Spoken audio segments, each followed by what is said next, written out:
pala. Ano kaya iririgalo kay nanay? Ay, nakakapagod. Tingnan ko muna nga sa cellphone kung anong oras na. Ay, alas 12 na pala ng maaga. Ay, asan na kaya si anak? Anak, magsay ka na dyan! Ay, sige po, inay.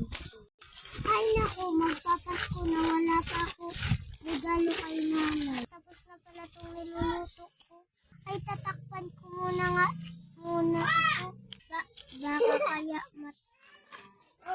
Ay, makapunta na muna nga ako sa kaibigan kong si Bebang. Nana. Bebang! Anong kaibigan? Pwede bang tulungan mo ko? Anong pwede kong itulong? Namumroblema kasi ko kung ano iririgalo kay nanay. Kaibigan, bra na lang. Sige, salamat. Ay, makabili na nga ng bra. Pabili!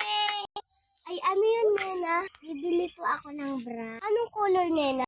Kulay black po. Ay, ito na, Nena, oh. Magkano po yan, Mana? 50 lang to, Nena.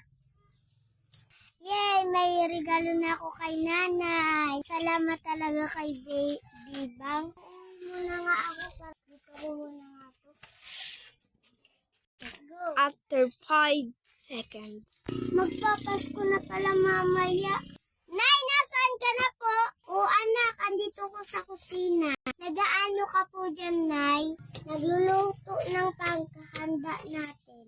After 19 hours. Ay, Pasko na pala. Ibibigay ko na to kay nanay. Inay, may regalo po ako sa inyo. Ano kayang regalo ni Nena dun sa nanay niya? Kay Titmit nga. Dali, ulitin. Ano ba yun, anak? Pikit ka muna po, inay. Ano ba yan? O, sige na nga. Ito na po, Nay. Aray ko, anak. Ay, sorry po, ina. Anong kaluguan mo to, Nena? Sa dinaming dami na iririgalo. Ito pa talaga? Nakakatawawan si Nena at si mama niya. Nirigaluan na lang kita, Nay. Galit ka pa. Sumasagot ka pa. Aray! Ayan, iiyak-iyak ka pa. Sino yung tumatawa-tawa yun? Ay, sorry po, auntie.